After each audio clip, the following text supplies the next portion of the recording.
Hello, in this episode, Neil and I are in the market town of Bury, Greater Manchester. Well, no, we're not.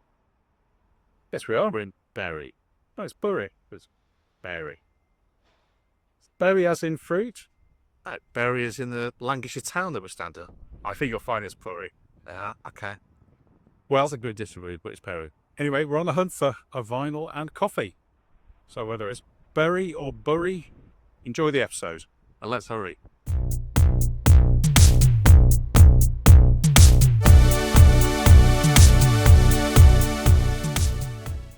So, one of the most famous of Bury's old boys, people born here, is Sir Robert Peel.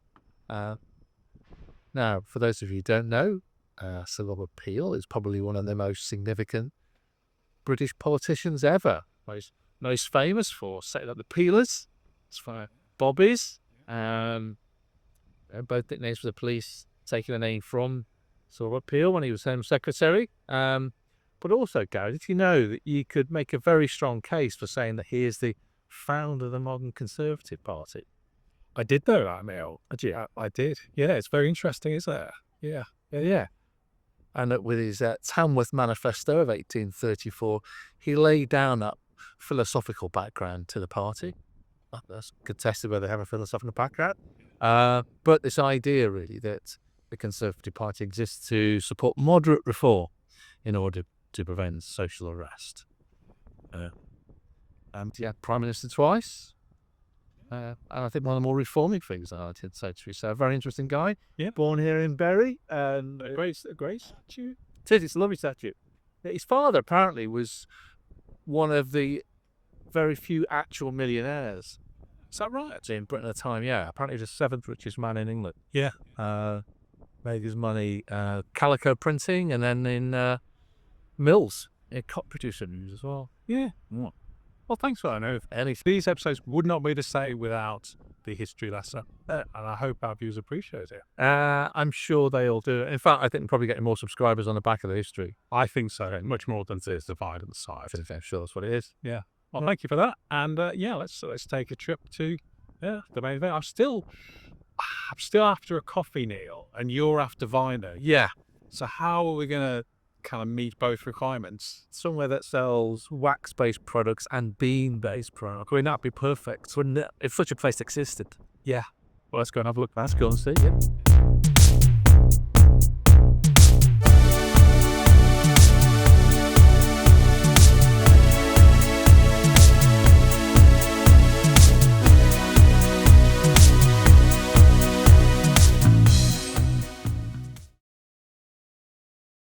So one of the things we've really loved doing as part of our 4 Tracks Good YouTube channel is visiting some really interesting and terrific record stores across the Northwest, and as well as seeing different ranges of records and styles. We've met some great people as well around these stores, really passionate individuals and teams, and I'm delighted that today we're here on a beautiful berry day, Wax and Beans. Here we are upstairs with Ben and Steve. Nice to meet you. Hello, Megan. And you've got a record store the like of which we haven't really seen before. Actually, we've seen some really bespoke and unique stores during our trawls, but this is different again, and it's been a pleasure to walk around. It's a really warm environment. So we just want to find out a bit about the store and about your journey. And I wonder if perhaps you could kick off to tell us, why would you want to open a record store? 6 years on. Why would you? I'm asking the same question. It seems counterintuitive, but you've done it. After this week, it's been a real challenge, but it's been really good fun. Why? I don't know. I think always a passion for music for me. Both the CD format, the record format, going to gigs, and it was a lifestyle and career choice. 6 years ago, before we opened, and Steve, I guess you are similar. Yeah, I came in a couple of years that, didn't I? But yeah, the passion for music and vinyl, specifically vinyl, I suppose. Yeah, definitely. That's a huge thing. It's the biggest factor, I suppose, isn't it? Yeah. But yeah, the whole vibe of this shop is quite welcoming and great. When you went to record stores as young men, probably just a few years ago, what is it you really like to see, and that maybe you tried to replicate here? Lou and I did a lot of research when we were opening the shop, before we were opening the shop, and the lead up to opening the shop. And we were traveling all around the country, going to some of our favorite stores, going to stores that perhaps weren't on our radar previously.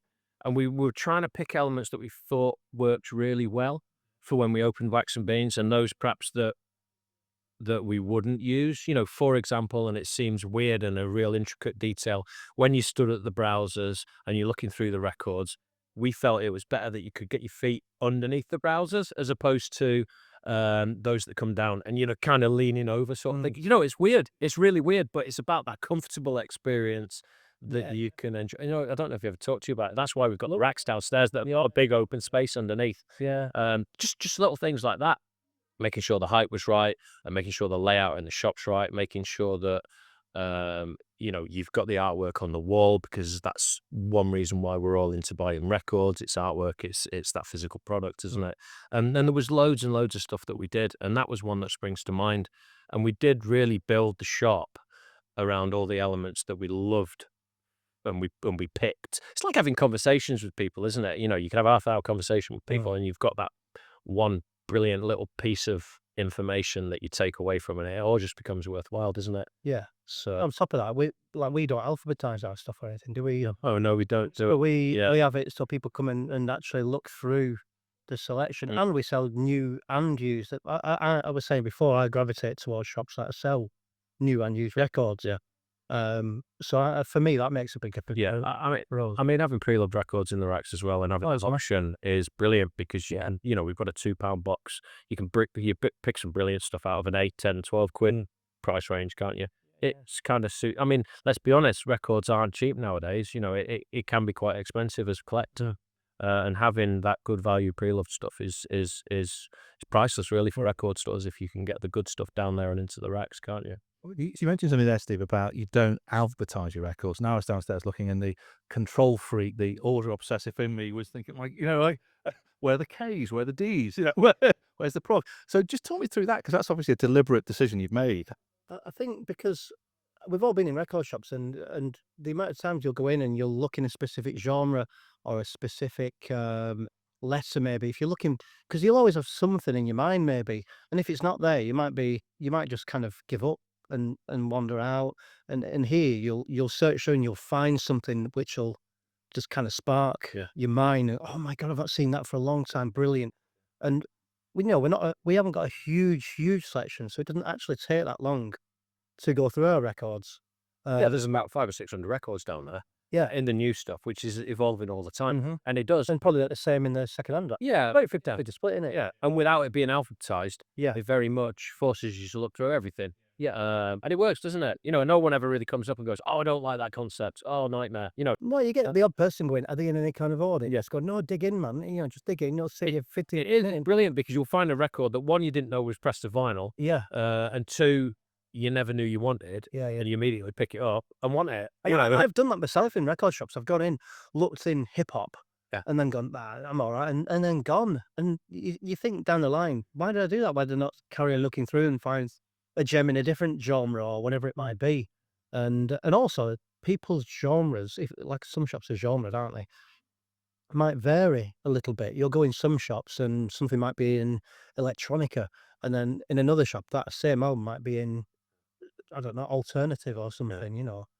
I noticed downstairs you had a vinyl copy of Delaware by Drop 19s, which I bought on cassette in 1993, whenever it was, which I don't think I've seen anywhere else on vinyl as well, to see that. And I was drawn to that, probably like most people, with Winona, which is an amazing track, which was on that. So you've certainly got a really eclectic range, but a lot of stuff that you wouldn't otherwise see. And I say without that format of making it a bit random, you wouldn't see it. And They'll make it easy for us when we're picking out records. That's the only way. That is this is one of the things talking about how do we put shops together and how we decide what we were going to do. We didn't like it being genre specific or alphabetized, and we decided and we've stuck to it. And there's never really been a temptation to move back into doing something that conforms to that, really. But you're right. I mean, When we're picking a record, all the way, I was almost losing my train of thought on that's the only pain, but it's for us to deal with. You know, it was like customers still got hopefully this great experience. For us, it's a nightmare. We've got one copy left. Quick, go and pick it. Most of them is it? in that rack. Yeah, you know, there's been times where you started right at the front on the very left-hand side, and it's been the very last record right at the other end of the shop, and you're like, Yeah. "Oh," but that's today's going to be one of those days. If you're coming in digging through records, the last thing you look at could be that Yeah, gem. yeah. You know, I've been wanting that for. Yeah, we were talking about when you're picking that record for that order that's gone through online. Oh man. Yeah, Yeah. you know, and you're like, We get a buzz from finding it. yeah, no, but it's like, the loads of times, like, it's a real long story. Sorry, you've drawn this question right out. It's like, I'm not sure where this record is, and you've got to make this decision to start on the left or the right. Yeah. And then when you get it wrong and it's the other side, it's like, oh my, Ben, what did they 8 minutes find that? Because that leads on to one of the things we're really interested in is what informs what you choose to buy as well. Because you do, you know, you've got a nice mix in there, haven't you? Different genres. But is there a philosophy behind that? Or is it just what you think maybe people want to get any one time? I think when we first started 6 years ago, 6 years in June, actually, it was very much, I was curating what was in there, and it was a bit of hip hop and a lot of indie rock, and indie pop. And it's opened up into this big expanse where other people get to choose now, because you get to know what people like. You know, we've got certain guys that come in that we know that they love the punk stuff, you know, the early punk stuff, not the post-punk stuff. So we'll look at trying to stock that sort of stuff, whether it's the evergreen classic stuff or some of the newer stuff. And it's a real eclectic mix now, isn't it? Like people let you know, don't they? They'll send Do, you yeah. and say, "Oh, have you seen that such a thing's getting a reissue?" Or Yeah. you know, and that kind of thing. We We've got a good enough, a wide enough spectrum of customers now, haven't we? That where they do send us Yeah. things, and even when we're going through other shops or whatever, oh, have you seen that? This is available, Yeah. that kind of thing. So we bounce off each other a little bit with that. But you do most of the record buying, but I think you listen to the customer more than. Oh yeah, it's brilliant. It's nice, and I think you know you're doing something right if you get an Instagram message that says, Ben, doesn't matter how long it takes, we can wait a week, but if you get this in for us, I know you've not got it listed, you get me a copy, brilliant, because they want to support the business. So you know we'll do that, and then that opens up another avenue to go. Oh, do you know what? That's a really good artist that we never considered stocking before. Yeah. You look quite good with that. You'll get a few in there because you know that person won't be alone. Yeah, there'll be someone else who will probably be at. And it's only vinyl. You Yeah, well, the only time really when we stock CDs, we get a bespoke request from somebody that might want the new Hamill and Stiffers album, the new Taylor Swift album, whatever. Or the only other time we might have CDs is when we're having an in-store, so we'll get the albums and the CD on album as well, because we'll be getting signed copies, or we'll be getting stuff signed. So yeah, 99.9% is LPs, but we're open to CDs, you know. But it generally is in-store stock or. cassettes, because they're apparently going to the next thing, aren't they? Yeah, cassettes. I think bands have picked up on cassettes very much with the fact that they're quite cheap to produce and they can bundle it. You know, bands that go for a chart run. We work a lot with bands that are pushing for the charts each week.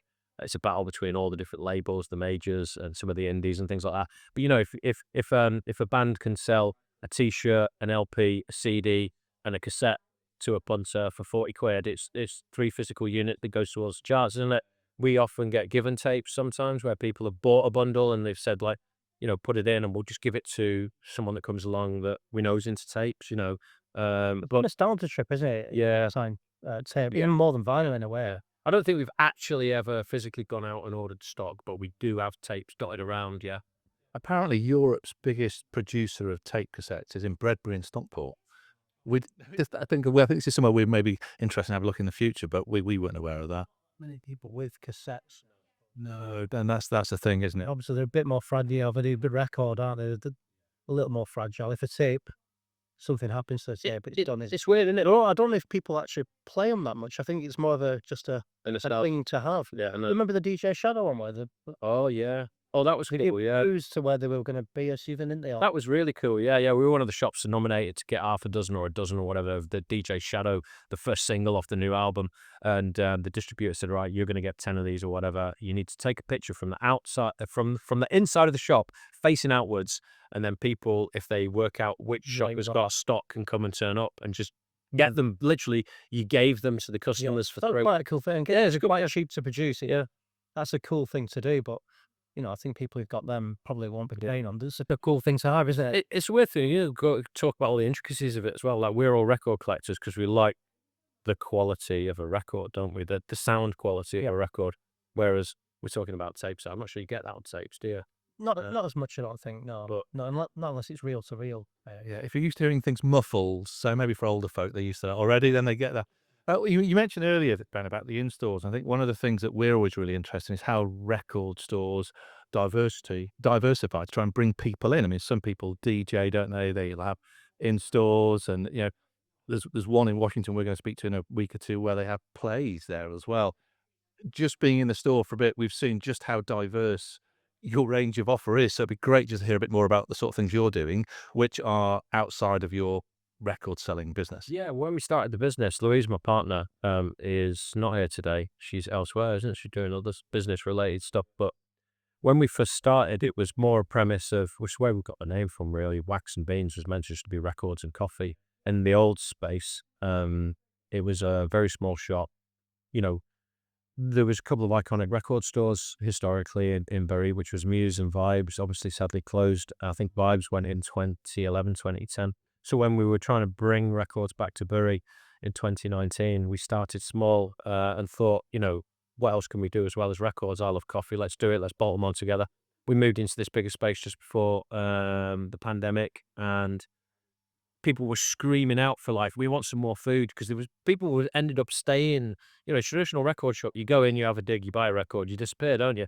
Whereas people were sitting down having a coffee, maybe a piece of cake or whatever. And since we came here to the new space, we've expanded and got a full kitchen going as well. So it really is this package that Another audience, up. Yeah, yeah. that's it as well. That Oh yeah, absolutely. Yeah, get some people that come in that just want to take out coffee, and they'll just admire all the artwork on the wall with the new releases that are out that Friday. And some people will come in and they'll buy into the whole concept of records, coffee, and food. And then some people just come in for food, coffee, enjoy the environment that's hopefully quite warm and welcoming, and nice, the music playing and everything. So it ticks a lot of boxes for a whole demographic, from young kids that are buying their first record right through to those folk that are sort of 80 years old and they've done it all. They're not collecting anymore, and they're not going to collect anymore, but they'll chat to you, reminisce about their record collection and how they did it. And isn't it a little bit more expensive than it used to be when they were doing it 50 years ago or whatever? But yeah. And in terms of in-stores, I think every in-store we get, there is always some new customers. Yeah. Like the Punk Rock Factory, that a good percentage of that was a fantastic gig. Yeah. And a good percentage of them people were new to the shop. But it was, the amount of times you do a show and they say, I've never been here before. It's incredible, really. that was great. That was one for the kids, wasn't it? So Punk Rock Factory do Disney covers in a rock style, punk style. So they were going up there. We've had Shed 7 down, and we do outstores, obviously. We've got one this week, haven't we? Slow Readers, yeah. Yeah, Saturday there. But it's great as well, because this is an environment which is open to all ages. So the Punk Rock Factory was brilliant because it was parents bringing the kids, and they were all singing along together, and it was great. And mum can have a beer, dad can have a coffee because he's driving, and the kids can have some sugar, and it's jumping around to Punk Rock Factory. But yeah, it's brilliant. Not just being a lot of kids that it's been their first gig. They come to the shop for a show, and it's been their first gig. It's not a huge space, so it's safe. And the environment's good for them, and it's not like taking them to a huge gig, is it? It's good. It's not just gigs, we do signings as well, don't we? Like we had Ridley Kicks down a couple of weeks back. Yeah. Which was wicked. That was just a signing, but a nice meet and greet. They get the record signed, they get a picture with the lads. It's good, isn't it? And like I said, every single one brings new people. It's hard to put a value on that, isn't it? I think. Really difficult. It's easy to put a value on people who buy records and everything. Makes it long days when you've got outdoor shows and signings, or in-store shows, and you've set up at 8 o'clock in the morning. It's worth it in terms of how many people it brings in, and also in terms of social media content, and you get a bit of coverage, Bury Times, and a bit of everything, isn't it? Totally. It's good. And something that we were talking about before was some innovative ways that you're trying to make the vinyl special as well by offering unique editions of records. And this is something that's absolutely fascinating. We've not come across before. So do you want to say a bit about that? Yeah, so we started a new concept and you brought a new product to the market, which we launched on Boxing Day this year, 2025, and nearly got my ears mixed up then. And it's the Now Spinning series, and it's working alongside bands I've always been fascinated by things that are slightly different in the market. Different colored vinyl, different packaging, certain things that are tied to releases, whether it's signed artwork or there was a distinct edition recently. It had some socks in the packet. The now spinning product is great. It's an idea that's evolved over the 3 years that I first thought about it. It's about supporting indie bands. It's about selling 300 copies of a unit, 400, maybe 500 for a big band. Maybe the next Elbow album would sit really nice on Now Spinning, but it's a wooden block, which is a record holder that you would put your specific release in, and you've got this what we've called a slice on the front, which magnetizes, and it sits alongside it. Is it worth me grabbing it? Yeah. So you got the wooden block. So this is the wooden block, and we've got a record and a slice somewhere, haven't we? So we've number 3 in the series is the new Doves album that comes out. So that sits on there, and then this Jimmy, Jez, and Andy. That's magnetized. I'll put this round to the camera in a sec, but that's magnetized, and that's the package. And it's signed by all 3 band members. The album's out tomorrow. It is fabulous. We've done a lot with these guys. So this is the series. Now you can buy the album and the slice on its own. For the one-time purchase, you buy the block, and you just support as many of these releases in the series that you want to. And I think it looks really unique. This is a really nice collectible product. It gives Wax and Beans a shout. It gives the MI North a shout on this particular one. It's obviously giving the band a shout, which is the biggest thing here. But it's also hand-numbered and limited to 300, this release. But it's great because I can't wait to start seeing these drop over the next couple of days, where people have bought into this product and start shouting about it on social media. Hopefully it'll give the band a bit more boost and some sales, and it'll be good for Wax Ideas as well as a product and sort of a route into the market a little bit further with the online stuff. No, we really like it. I think it's the sort of thing we probably should have for our vinyl club as well. And I think I'll be trying to sneak one home as well. If I can do that. But that it's a great thing, as you said. It's a way of supporting the band. And if you end up shifting that number of units as well, then why not others do? Absolutely, yeah. I mean, it's not about us making money on the slices or even the wooden blocks that we've had made. A lot of research and development has gone into these. It's about us, being able to support the band by increasing our sales from 50 to 300 or 50 to 400, and doing it that way. And we want to work with the labels a little bit more, work on some new releases, get either signed albums or signed slices. But yeah, I think it's a really nice collectible product. We've had the sleeves made that hold the slice as well. So we tried to think about when the consumer gets it home, can still fit into the record shell as it would. The detail, I know, it's detail. Well, pleased how it's turned out. It's what's incredible. It's great to work with these bands. We've got This is number 3, isn't it? number 3 in the series. Number 1 in the series is the sophomore album from the K's, which comes out in June. We've got some window art downstairs, which you should probably try and capture. And then number 2 is a Wax and Beans exclusive variant of the new Darkness album, which is a sunburst blue and white. Beautiful, I know. Yeah, blue sunburst. Yeah. So go a slightly different direction. We said before, obviously, you got a coffee shop here as well. It is great coffee. If you go to a restaurant, sometimes you can pair wine with food. If you ever do a taster menu, you ever done that? Have you thought about pairing your coffee, different types of coffee, with certain artists? So that if you were going to buy the Doves album or listen to that, what coffee would you recommend listening to maximize that experience? I think you'd need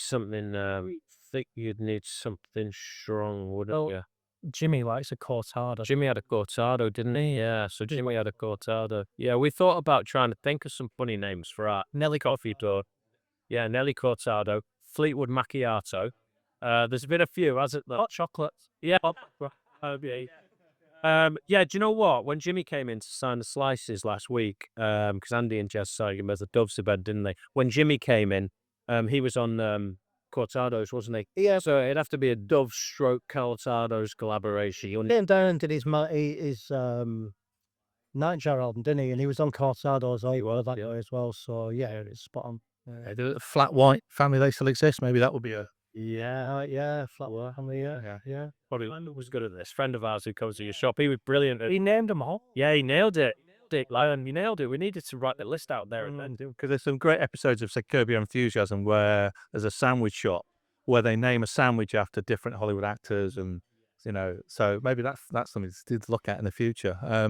And just to wrap up, last couple of questions. There's some things I always ask when we go around. So What was the first actual record that you both bought, if you remember? Mine was the Teenage Mutant Ninja Turtles Turtle Power picture disc. I've still got it. It's worth a fortune on Discogs, isn't it? It's about 12 quid. I was worried about mine, but yours might be worse. You're not going to beat mine. That's the best. Do you think? That's why I bought it. Mine was Paul McCartney in the Frog Chorus. We all stand together. Yeah. See, that is great. Time ago. Yeah. Obviously. 7-inch single, and yeah, I've still got that as well. It sounds like he's making excuses. I'm embracing mine. Mine isn't. And you should, because I'm a McCartney obsessive, and it really gets me cross where people challenge it by mentioning, "Oh, I did the Frog Chorus." It's a children's song. It's a children's song, and it's a beautifully produced children's song. So it's, yeah. Do you still have the same copy? I think so, yes.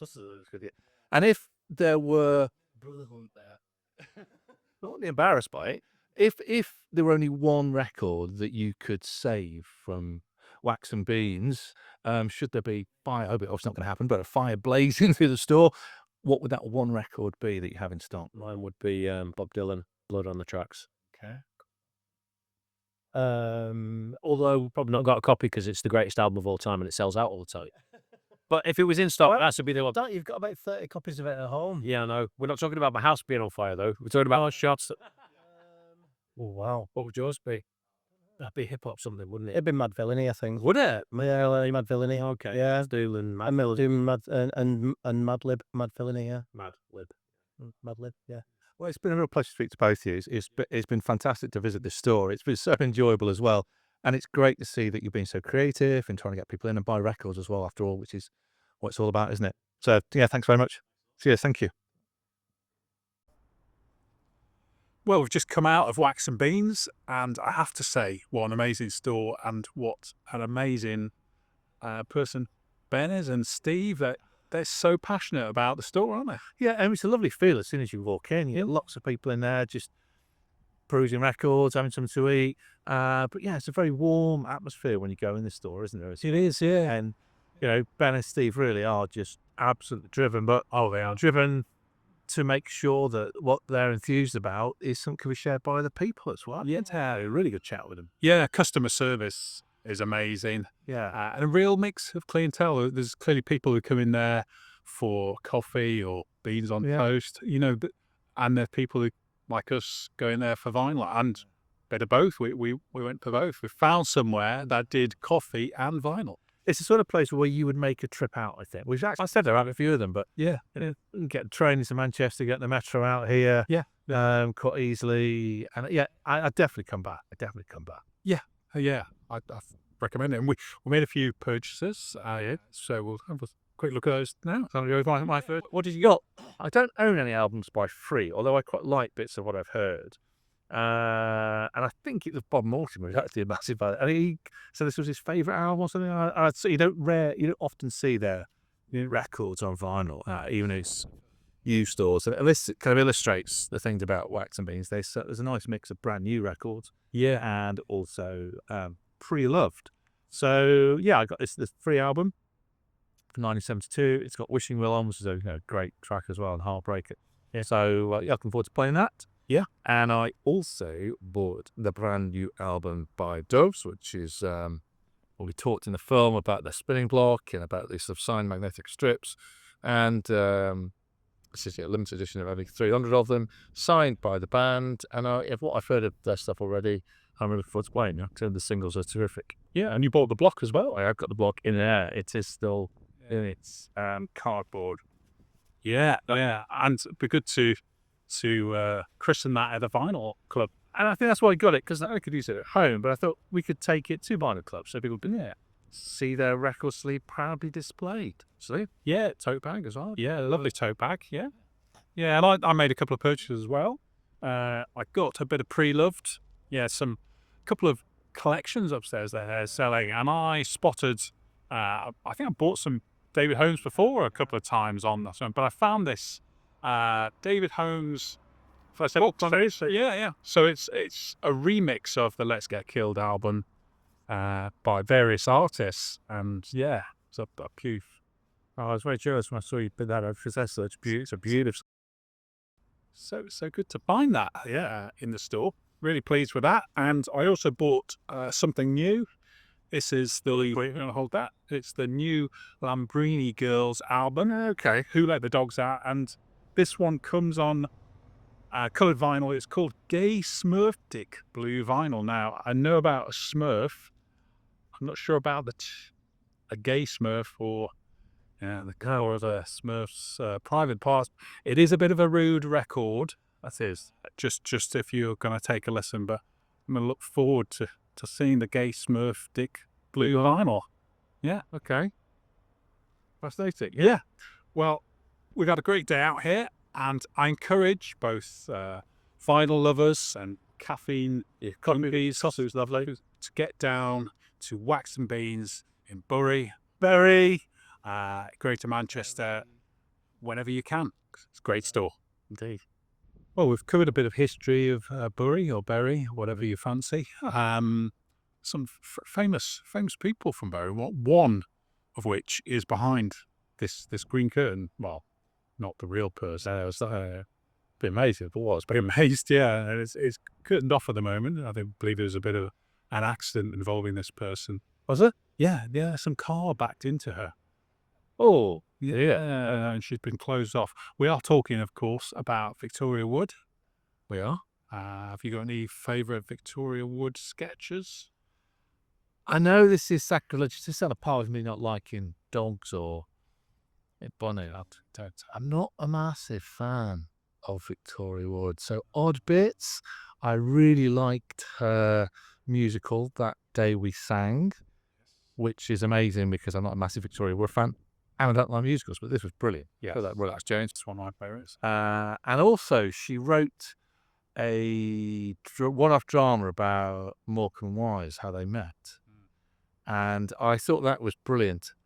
And the guy who played Eric Morecambe, Danny Rigby, was someone I taught GCSE history to. Well, And he got a BAFTA.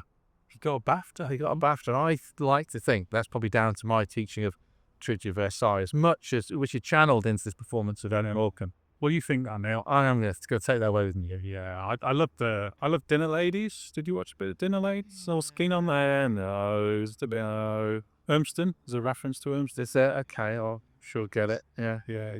Anyway, I don't think we can leave Bury or Perry without a bow. Saying hello to Victoria, and this is exclusive to Four Tracks. It is. Four Tracks good because not many people can look behind the curtain. So Look behind the curtain now. let's take a little peek. Yeah.